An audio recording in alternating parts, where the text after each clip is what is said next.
What's going on, guys? Today I'm gonna be taking off my stock intercooler, well, not my stock intercooler, but my Greddy intercooler and my arc intake because I gotta sell them. Because I'm gonna be replacing the setup with a Night Sports intercooler V-mount kit. I don't have the money for it right now, but once I sell these parts, I'll obviously be able to afford it. So now we just gotta get to taking this stuff off. And honestly, I don't know. Yeah, so basically I just have to, I'm pretty sure, just a couple bolts, and I just have to undo the intercooler hosing, but I don't actually know how much I have to take off, but all I know is someone definitely wants this core. I think I'm going to keep that elbow, I think. I don't actually know if I can use this with a V-mount, but this battery's 1000% probably got to become smaller or relocated because it is so damn big. But yeah, first, I don't know if I don't think I actually have to take out the battery. I'm not entirely sure, but yeah, we'll figure it out. To make this easier, I took out the battery real easy, and then I disconnected it. I don't actually know what I think.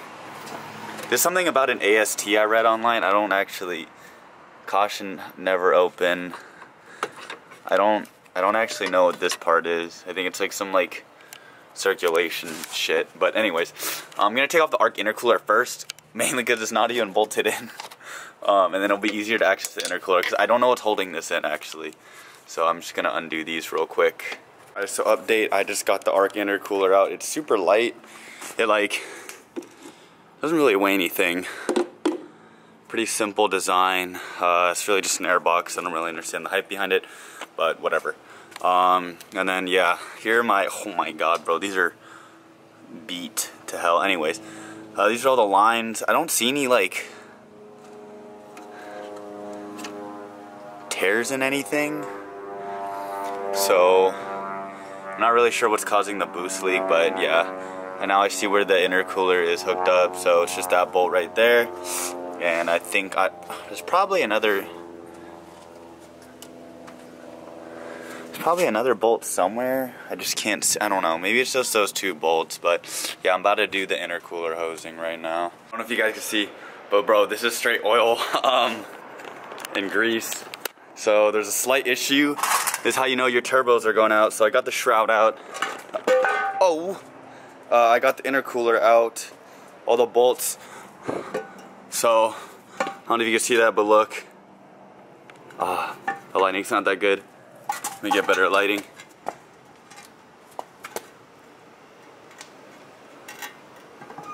Yeah, y'all see that? Look at that.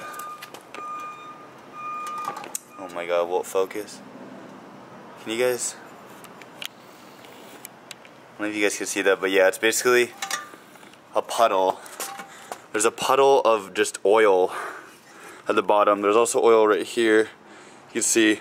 So because my turbo seals are going out, there's just a pool of oil at the bottom of my intercooler, acting basically almost as a catch can.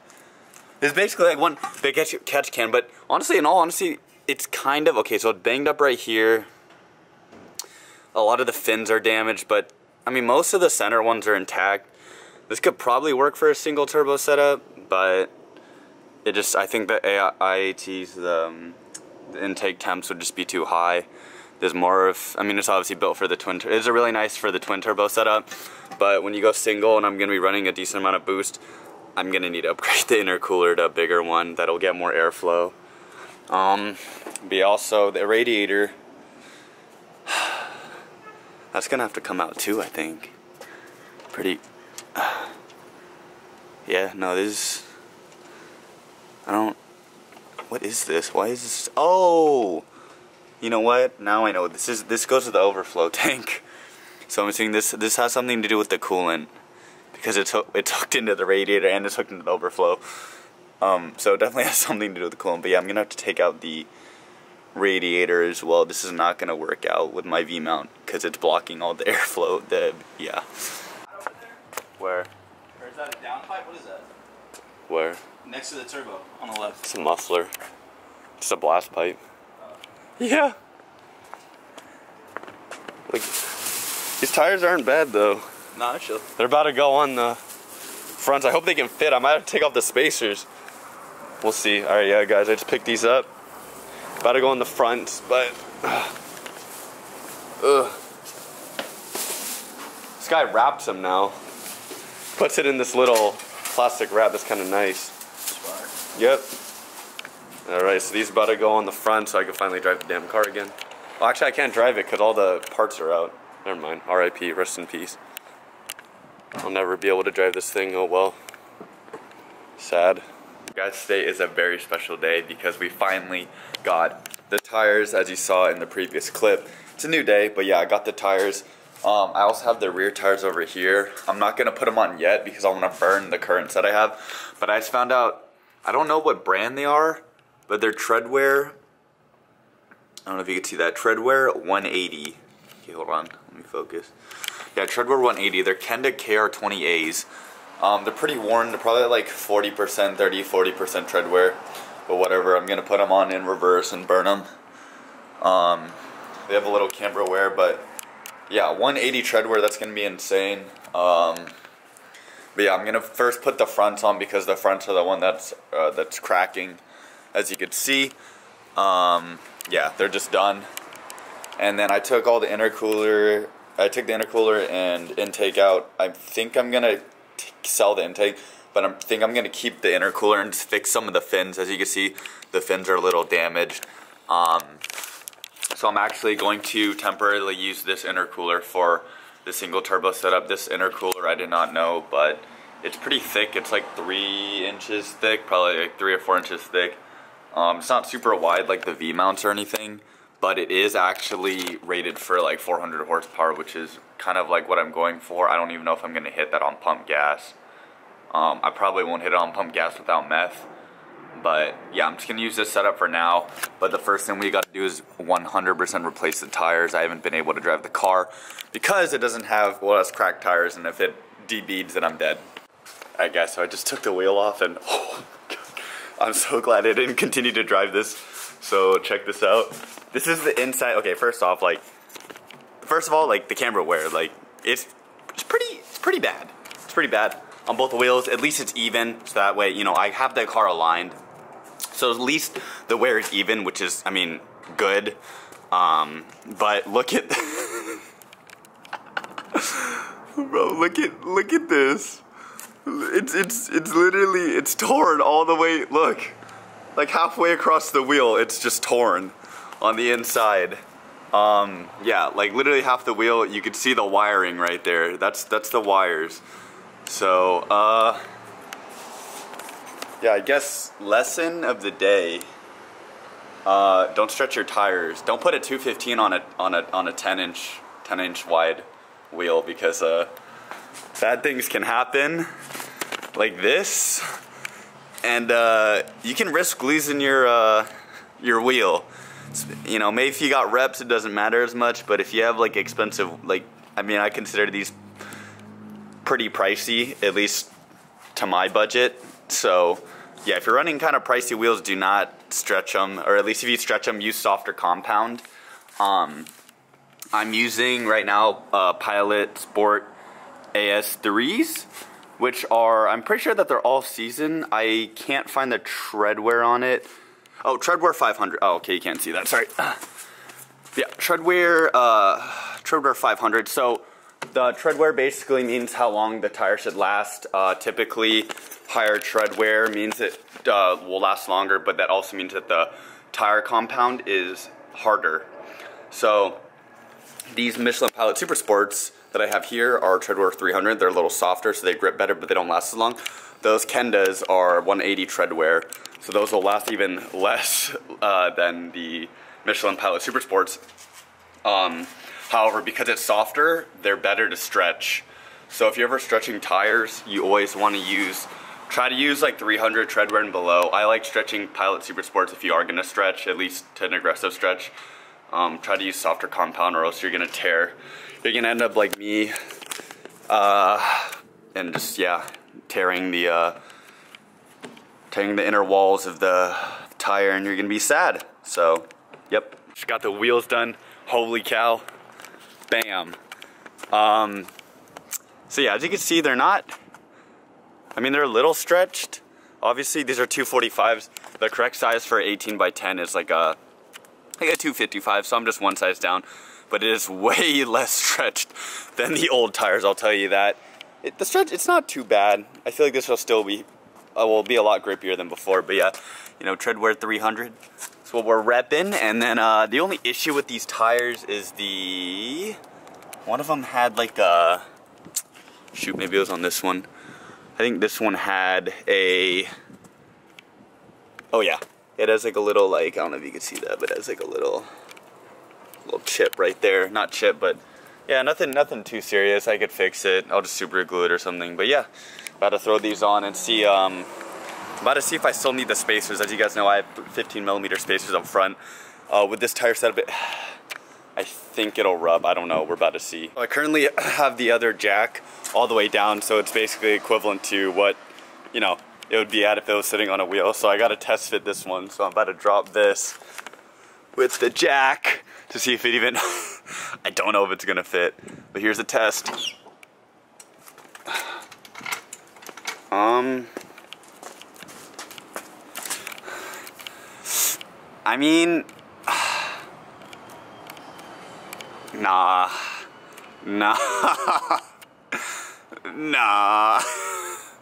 I mean, it'll fit, but on turn, I know for a fact it's gonna, what's it called? I know for a fact it's gonna, no, those are, no. Yeah, no. Yeah, no, that's, like, it'll run in a straight line, but as soon as I turn past, like, probably like 20 degrees or something, it's gonna rub. I know it's gonna bang fender. So yeah, spacer's gonna have to go, which is not an issue since now the tires will hopefully fill out the, some of the gap that was left from not having the spacer on. And then I can also probably raise the car a little to bring the wheels out a little. As you guys know, when the car's dropped, it creates more camber. So it'll, like, you know, it'll lessen the camber, and hopefully the fitment will be a little more flush versus stanced. I mean, it's not even stanced right now, but this wheel poke is absolutely, I mean, it looks cool. Like, some people may think it looks cool, but this is not gonna be functional in any sense. Like, it kind of looks silly in my opinion. So I'm gonna take the wheel spacer out and see what we're looking like after that. All right, spacers are off. They're iBox, if anyone was wondering. They weren't like some eBay rep knockoffs, which I'll probably buy in the future. But yeah, they're pretty good quality spacers. They did vibrate though at like 5,000 RPM, or sorry, at like 60 miles per hour. So I'm gonna drop this side. They're not fully bolted in. I mean, they're bolted in as much as I could, but what? Wait. Oh, there we go. Yeah, so I need to get the low jack on that side, but just drop this real quick. Okay, that was too fast. This isn't fully dropped, but this is probably what I'll run my car at after I raise it. A solid, like, a solid drop, but it's not like slammed, you know? I could probably even run like a 255 if I really wanted to, but yeah, this is what the car would look like if it's raised a little. So it still looks pretty good. You could definitely run like a 255 up front. So maybe I'll go with the 255 after these wear out, but you know, we'll see. We'll play around with the fitment and dial it in as we go on with the channel, you know. But for now, this is okay. Okay, it obviously has to settle, but already I'm seeing it looks way better with the bigger tire. I hope it doesn't rub. This without spacers, so yeah, the spacers are gone. Okay, this side's dropped fully. So already with the new tires, they look so much better. So I still have, I don't know if you guys can see, but I still have room. I think I could fit a 255. I still have room. So yeah. So, I mean, it looks good. It looks good with the bigger tire. I don't know what you guys think, but it definitely looks a lot better with the bigger tire. 3 sizes up, by the way. There's a 245. I was on 215 before. That's why it looked like crap. It made the gap look bigger because the tire was more stretched in, but now that it's less stretched, it actually looks a lot better without the spacer. It like fills out the gap a little more. This way I'll have full clearance too when I turn, hopefully. We have to test drive it, but currently it does not have certain parts that are required to operate the car. Everything is back in the car finally. I don't have the shroud for the intercooler because honestly, I'm probably gonna take it apart again. But you know, I just want to be able to try to test this thing, and try to get it started and running. Oh my god, it's hot, bro. Yep. Hopefully this starts up, man. Starts up. I haven't started in like a week and it fires up just like that. That's what happens when you actually disconnect your battery. So, holy cow, it smells bad. Oh yeah, it's an RX-7. Alright, let's go see if this rubs. So currently driving the FD. See if I can full lock. Ooh, okay, no rubbing. We're good so far.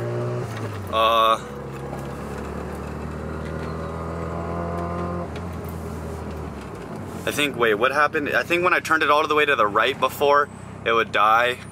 So I'm gonna try to go around the block or in a parking lot to kind of test that. I think right here would be perfect because there's like no cars here.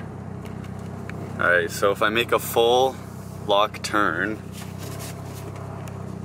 Oh, okay, we have full clearance to the left, which is really good. Now we're gonna go all the way to the right. Oh, shit. Okay, it died again. Oh yeah, so I can turn mostly to the right. It's just that like full 1,000, like 100% lock, it'll die still. Which before it was like, even like, it was like way before like I hit full lock, it would die, so it's fine. Let me get on, I need to get on like flat ground here. Oh my god, it's so hot outside. Anyways, this is probably like the most even I'm getting. So, one thing I've noticed is that this Michelin Pilot 4S is, the sidewall is like really high. So if you see, like, it's a lot higher profile than the Michelin Pilot Super Sport, which is like a lot less. So I don't know, that's due to I have to check the tire pressure still. But either this one's pumped up too much or the profiles aren't the same, because this has a much larger, like, it's a lot bigger in diameter. So yeah, it's either due to the tire pressure or just the style of the tire, because they are mismatched. They're the same tread wear, but there's a Michelin Pilot Sport as 4S, and then the other one's a Pilot Super Sport. The Super Sports look a lot cleaner than the 4S's. So I might have to either raise them or like, yeah, just the 4S's. The Pilot Super Sports look a lot cleaner. That's all I have to say. They look a lot cleaner. I definitely, I wish they were matching, man. I wish they were matching, because the Super Sports look a lot better on the car than the, what's it called? Than the Pilot Sport 4S's. These ones are like way too, they're way too high, man. They're way too high than what they should be. I have to check the tire pressure once again, so we'll see. Just came back to wash my car, and of course, we got a new problem. We got a new issue. All right, let me get some light in here. So, I don't know if you guys can see this, but there's my pedal, the accelerator. There's a lot of play in it. I was driving and I pushed down on it, I romped it, and it pulled the throttle cable out, and I think it busted it. I don't know if you could see that, but yeah, there's the throttle cable right there. It's pulled out. So I'm sitting at idle, and it's at like 3,000. I'm just burning a ton of gas at every stop. I don't know how to fix it, but it's pulled out, so I gotta research this now, because I don't want to be sitting at 2,000 RPM. That's burning so much gas. I'm probably getting like 2 miles to the gallon at idle, or no miles. Like, I'm literally like just burning gas. As I kind of fix the throttle cable, I kind of adjusted and also adjust the idle air thing, but basically my throttle body has to be rebuilt because it still idles at like, focus. I don't know if y'all can see that. It's not bright enough, but it's at like 1,000 right now. But if I rev it, watch, it'll Oh, it's at like 1100. Okay.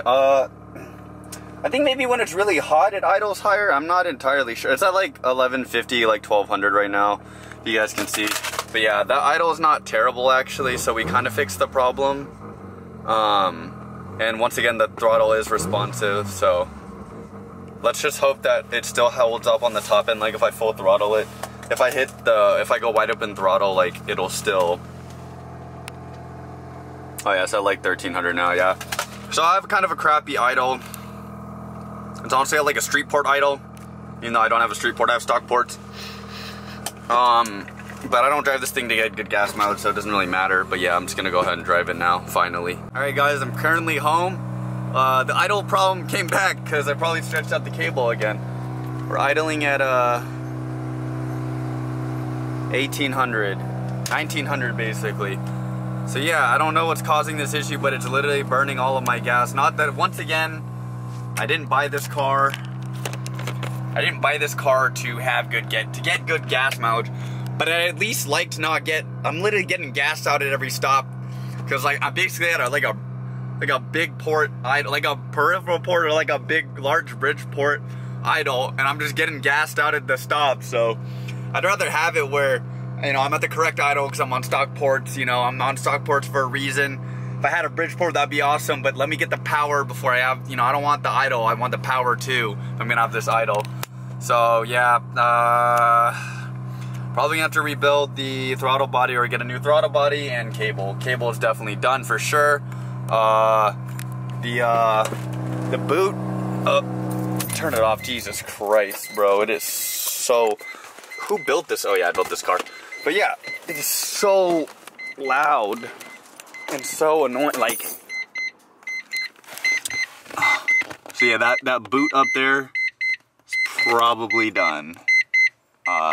Just guessing, but it's probably done. So I'm gonna have to like source like a throttle body and stuff. I mean, it's cool. I got the tires on and everything, so I can drive it sort of ish, not really. Yeah, that's where I stand right now. So. Now I gotta look for a throttle body, man. Alright guys, that's gonna complete the video. I did get the tires fixed, but a new problem occurred. Like my throttle cable's messed up, my throttle body's messed up. I don't know, the idle air actuator's messed up. Something's wrong in there, so I gotta replace with an aftermarket one or try to find a used OEM one, which will probably be pretty tough. But yeah, I don't actually have a peripheral port or like a bridge port, but hopefully I can fix that soon because I don't want to idle super high. And see you guys in the next video. Can you take a 4 or 5 to the pelvis? Plenty money going around, I'm not selfish. And the ladies love me, Elvis. Smoky guys living fast, wearing velvet.